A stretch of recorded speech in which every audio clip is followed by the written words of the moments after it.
Et donc, les attentes par rapport à lui, en attaquant un peu l'année 2023, c'était quoi? C'était clairement pour vous déjà dès l'intersaison, dès l'été 2022, c'était le meilleur joueur de l'effectif ou pas loin? Ou est-ce que c'est venu petit à petit au cours de l'année?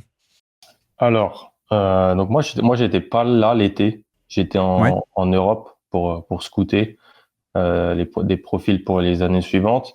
Mais ensuite, il y avait un voyage fin août 2022. Tous les 4 ans, les facs, elles viennent en Europe. Elles font des voyages de 10 jours. Et en fait, on a fait Madrid, Barcelone et Paris, en fait, pendant 10 jours. Et on a joué 3 matchs. On a joué contre l'équipe B, deux équipes B espagnoles. Et on a joué contre le Paris Basket, une équipe de pro, de Betclic Elite, en France. Ils nous ont mis plus 35, je crois. Donc, qui était une équipe où il y avait, je crois, 3-4 joueurs qui avaient joué en NBA, notamment, peut-être un nom qui te rappelle quelque chose, qui était, il a joué aux Pelicans et aux Clippers, Tyrone Wallace, ah oui, oui, bien sûr. bien sûr, de Berkeley, et d'autres joueurs comme ça. Et en fait, sur ces 3 matchs, je crois que Podziemski doit être à plus de 20 points par match. On D'accord. avait fait tourner et il a quasiment 20 points par match en 20 minutes. Donc dès le début, il y a le truc de OK, en Et fait, voilà, voilà. dès le début, c'est vrai que perso, je me dis, je l'avais jamais vu jouer en vrai, j'avais pas encore accès à un réel, vraiment un gros synergie, et j'étais quand même assez impressionné. Je me dis, ah ouais, mais je me dis, avec mon billet de scout, il y a quand même de vrais défauts. Il va être titulaire pour nous, mais voilà, moi, ça va être un très bon joueur de college basketball pour nous. Ce que je me suis dit très tôt. Ouais. Les entraînements commencent en septembre, fin septembre, début octobre, il domine. Je me dis, ok, ça peut être un des meilleurs joueurs de notre conférence. Et c'est là vraiment que j'ai compris. Je dis, ok, c'est vraiment ces grosses stars lycéennes. Ces stars lycéennes, quand elles vont dans des gros programmes et qu'elles descendent un peu d'un niveau, elles sont quand même un peu au-dessus. C'est ce que je me suis dit à cette époque-là. Ouais. Une des leçons que j'avais apprises.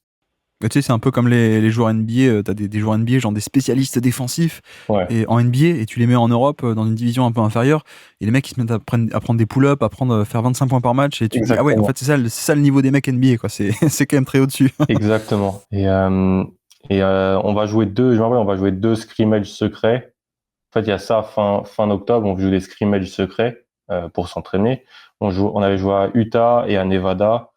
Ouais. Et donc Utah, c'est une high major, c'était la Pac-12 à l'époque. Et en fait, il est très bon sur les 2 matchs, quoi. Il est très bon sur les 2 matchs.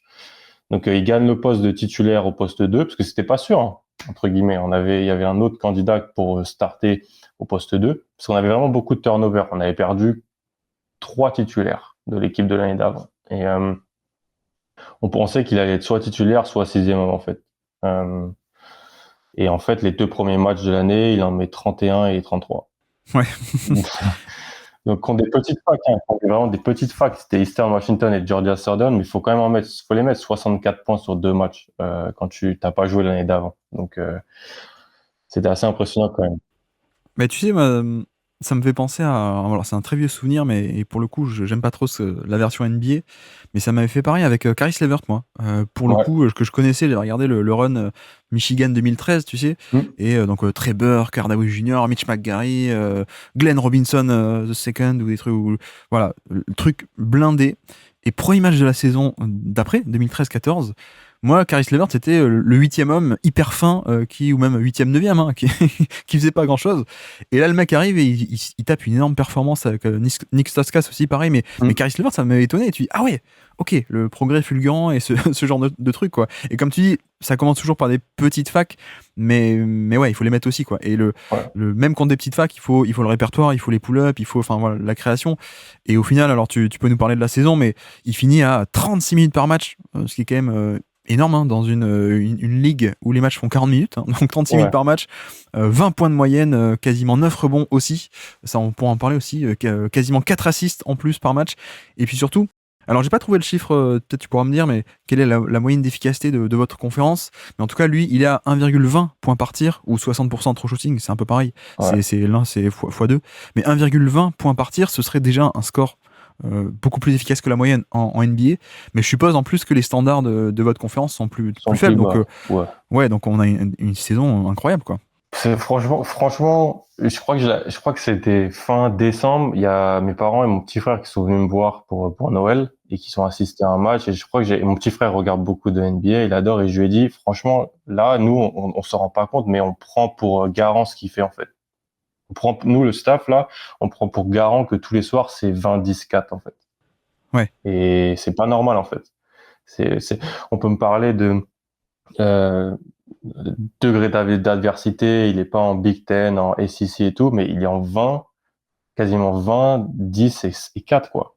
Et il est à 44% à 3 points. Moi, je regardais sur l'année, sur les matchs de conférence, il est à 64% de true shooting, quoi. En prenant des pull-ups, hein. Il prend des Ouais, pull-ups, hein. ouais.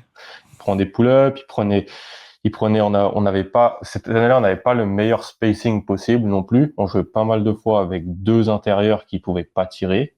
Et donc, il a fait ça dans ce système-là. Et ce qui, pour moi, est assez irréel. Euh, et en fait, très rapidement, je me rappelle en discuter avec pas mal de coachs qui me disaient, toi, Alan, t'as plus une approche scout, t'en penses quoi? Et j'ai dit, mais en fait, là, il sera pas là l'année prochaine. Et il sera vraiment pas là parce que ce qu'il fait, alors moi, mais j'osais pas trop parce que c'était ma première année, quoi. Et puis, j'allais pas dire, est-ce que vous vous rendez compte ou pas? Je dis, mais c'est pas normal ce qu'il fait. Il y a des sites de stats avancés un peu de NCAA et tu les mettais dedans, tu mettais son nom et deux, trois stats, mais il était genre top 5 du pays, en fait.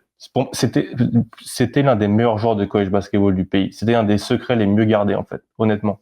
Ouais. Et, c'est pas pour rien qu'on en gagne 23 matchs ces années-là. C'est le plus gros total de la fac depuis des années. On n'a pas pu gagner le gros match qui aurait pu nous faire basculer, pourquoi pas nous mettre candidat à la March Madness. Mais lui, c'était Monsieur Régularité. C'était tous les soirs 20, 10 et 4 en fait, avec quasiment un 50-40 et même plus, hein. C'était assez incroyable, en fait. Je me rappelle d'un match où il y a pas mal de scouts qui viennent avant le match. C'était contre Pepperdine et il nous dit, en fait, il discute un peu avec tout le monde avant, avec le coach, avec le GA et tout ça. Et puis, il prend 19 rebonds dans ce match-là, je crois. Et en fait, il met pas trop de paniers sur la première mi-temps et juste, il me demande au bout de 6 minutes, il me dit, j'ai combien de rebonds? Et je lui dis, ah, t'en as que 2 ou 3. Et sur la suite, il prend 7 rebonds en 4 minutes, chose comme ça.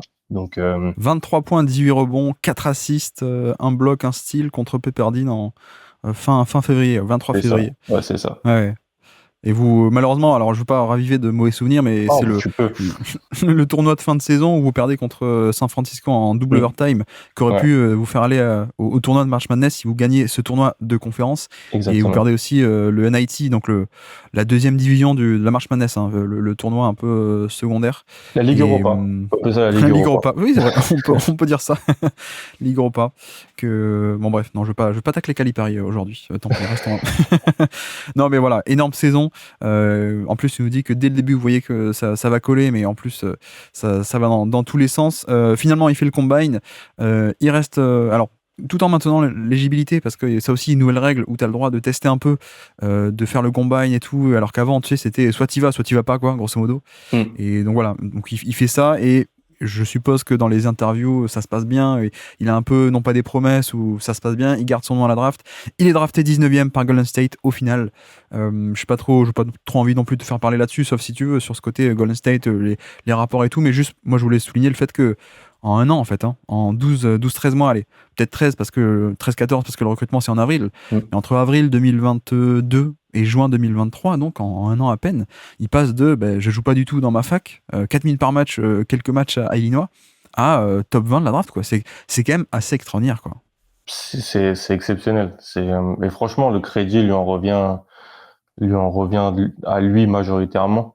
Nous, on a été juste là pour lui donner les clés et pouvoir le permettre de s'exprimer. Il a fait le bon choix. Il a fait le bon choix en venant chez nous, mais il est, le crédit lui en revient. Très rapidement, on peut en parler si tu veux, mais donc les Warriors sont venus le voir beaucoup. Ouais. C'est-à-dire que Magden Levy est venu le voir chez nous peut-être 5-6 fois, ce qui est pas mal, hein, ce qui est beaucoup donc en match, donc il le connaissait bien. Il a workout pour à plusieurs reprises. Nous, les bruits qu'on avait, c'était que sa compétitivité et son IQ vraiment le faisaient monter et impressionner encore plus les équipes quand elles le recevaient. dans leurs locaux pour tout ce qui est Ouais. workout et entretien. Il y a différents moyens, je pense, de monter à la draft dans ce processus. Lui, il a eu ça. Et je me rappelle, on peut en parler vite fait, rapidement si tu veux, mais on avait ce genre de... Vas-y, non, mais moi c'était pour toi pour pas révéler des secrets, mais si parle-nous autant que tu veux. Non, parce que des fois, en fait, les dimanches, j'allais m'entraîner moi-même à la fac quand c'était notre jour off, et il était toujours là, en fait. Il avait besoin de quelqu'un qui pouvait prendre des rebonds pour lui. Et je me rappelle que pas mal de fois, il me disait, mais pourquoi je suis pas sur les mock drafts, en fait? Pourquoi j'y suis pas? Et je lui dis, il y a pas mal de choses, tu vois. C'est déjà, il y a un consensus qui est dur à abattre. Il me disait ça en novembre, en décembre, en janvier. Et je lui disais, il y a des consensus qui sont faits, qui sont durs à bouger. Et puis il y a des attributs. Je lui dis, je pense que les gens ne respectent pas tes qualités athlétiques pour l'instant, honnêtement. Et donc il a dit, ok, donc je vais m'entraîner tous les jours pour le vertical jump en fait. Et donc il a eu un vertical jump top 5 au combine en fait. Ah ouais, d'accord. Donc il a impressionné de par ça, de par le combine, C'est de ça. par sa mémoire photographique, les entretiens, et c'est vrai qu'on n'en a pas parlé, mais au niveau du processus, il est monté finalement assez vite. Hein, on s'en souvient pas forcément, mais c'est en quelques semaines, c'était finalement il va être drafté premier tour, il pourrait, finalement ça a monté, et Ouais. ça arrive, hein, ce genre de truc d'un coup le mec la cote explose et il se fait drafter en effet très haut, quoi. Exactement. Et je pense que vraiment les entretiens et, euh, et les gens sont retournés voir les matchs en fait. Ouais, ouais, ouais. Ils se sont dit ah ouais, franchement quand on voit la saison, elle est peut-être un peu passée sous les radars. Elle est pas passée sous les radars en college basketball, mais en pro NBA en fait. Ah ouais, là il y a vraiment un pro NBA. Et euh, et c'était Ouais. marrant parce que des fois il me disait pourquoi je vais pas me faire drafter parce que j'ai une envergure négative, et il me dit c'est important ça Alan ou pas, et je lui dis bah oui c'est important. C'est important que tu malheureux. Et il me dit mais qu'est-ce que je peux y faire? Qu'est-ce que je peux y changer? Et j'ai dit bah ça tu peux rien y faire, mais tu peux compenser ça par plein d'autres choses. Et c'est là que moi et lui, on a commencé à parler de steals et blocs pourcentage. Ouais. Je me souviens. On en a commencé à en parler. Et je lui ai dit, bah, ça peut être un moyen pour toi de démontrer que que t'es un playmaker défensif malgré ta petite envergure de banc. Et ça peut être quelque chose qui peut être positif pour toi. Et je me souviens qu'à la fin de l'année, il me dit, regarde, je suis à quasiment 3% de buzz steal et 1,5 de bloc. Et je lui ai dit, bah, franchement, je voulais pas trop le mousser, mais je lui ai dit, franchement, c'est assez élite. Et toi, tu lui disais à l'époque, non mais t'inquiète, c'est juste que la conférence est pas regardée, mais t'inquiète pas, ça va venir en fin d'année dans le processus de draft et tout, ça va monter, ou alors toi-même t'avais pas trop cette expérience-là, donc toi aussi tu te posais les mêmes questions de bah oui, pourquoi il est pas sur les mocks? En fait, non. En fait, je pense pas. Mais lui, il posait la question, mais c'est le genre de gamin qui te pose la question, mais en fait, il connaît déjà la réponse qu'il veut entendre, en fait. Lui, il te Ouais. disait, ah, mais quand ils vont vraiment me voir, quand ils vont vraiment me voir, il me disait souvent, et ça, je pense que ça va te faire plaisir, il me disait souvent, il me dit, regarde, ils ont laissé tomber Tyrese Haliburton fin de loterie. Ouais. Parce que bon, il vient du Wisconsin aussi, Haliburton, donc il s'identifie pas mal à lui. C'est un de ses joueurs préférés. Et il disait non, en fait, quand ils vont vraiment me voir, quand ils vont m'amener dans leurs locaux, ils vont voir que je mérite d'être là-haut. Moi, de mon côté, j'étais un petit peu entre les deux, mais j'avais vu j'avais vu un peu la hype Jalen Williams, et je me suis dit peut-être que ça peut lui profiter. Et en fait, peut-être que si juste il va au combine et que ça se passe bien, là, ça va monter en flèche. Et c'est ce qui s'est passé. Oui, parce que t'étais pas aux États-Unis pour Jalen Williams, mais t'avais déjà un peu commencé à échanger avec la fac et tout, ou peut-être même à travailler déjà, mais dès début, enfin mi-2021, non, si je dis pas de bêtises. Ouais, j'ai reçu la proposition de joindre le staff octobre 2021, juste avant le début de la saison 2021-2022, qui est la saison où Jalen Williams explose en fait. Donc Ouais. Donc t'étais pas là-bas, mais t'as quand même suivi cette explosion de Williams un peu de exactement, loin, quoi. Ouais, ouais. exactement. Ouais, d'accord. Bon, on l'a même pas dit, hein, mais il a été élu co-joueur de la conférence de la Hmm, WCC. Alors l'autre, c'était évidemment Drew Timme, bien le sûr. fameux Drew Timme de Gonzaga, qui avec les post-up et tout. Alors je suis pas sûr qu'il est en NBA peut-être, mais je sais plus trop où. J'étais à la Summer League cet été, il était à la Summer League, mais je Ouais, sais pas voilà. si ça Ouais. a donné quelque chose. Un peu le côté le joueur de NCAA post-up mais un peu petit, qui plaît pas trop aux équipes NBA en général. Et clairement, exactement. Et juste pour dire, au niveau des anciens vainqueurs, parce qu'on dit que c'est une petite division, il y a quand même du beau monde, hein, mine de rien, ancien vainqueur de l'année de Player of the Year de la WCC. Alors, Corey Kispert, Hachimura, d'ailleurs, Hachimura 2019. Bon, moi je l'aurais donné à Brandon Clark, hein, mais bon, Clark, passons. ouais.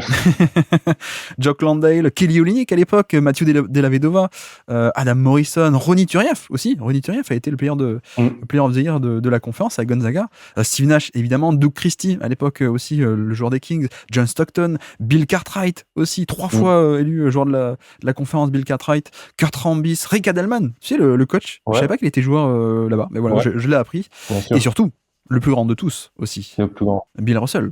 Exactement. Bill Russell a été joueur de cette conférence à l'époque. Et j'étais étonné de ne pas voir Jimmy Fredette pour le coup. Parce qu'en fait, ils n'étaient pas dans la WCC quand Jimmy y était. Ah, d'accord. Parce que j'ai vu BYU et je me suis dit, pourquoi il n'y a pas Jimmy Fredette? Donc, d'accord. Ils étaient dans la Mountain West, exactement. Non, mais c'est une bonne conférence. Hein. C'est franchement, dans les 2 années qu'on a faites là, l'année où il y a Podziemski, on a joué contre un gars comme Julian Strother, par exemple, 2 fois. Ah oui, tu sais que je l'adore, moi. Je sais, c'est pour ça que je le mentionne. Donc, c'est une vraiment bonne conférence de college basketball. Et il y a de plus en plus de prospects aussi parce que Gonzaga drive un peu tout vers le haut, on va pas se mentir. Merci d'avoir écouté cet extrait. S'il vous a plu, l'émission complète est disponible en description et on se donne rendez-vous sur le feed principal du Basket Lab pour l'intégralité des podcasts. À bientôt.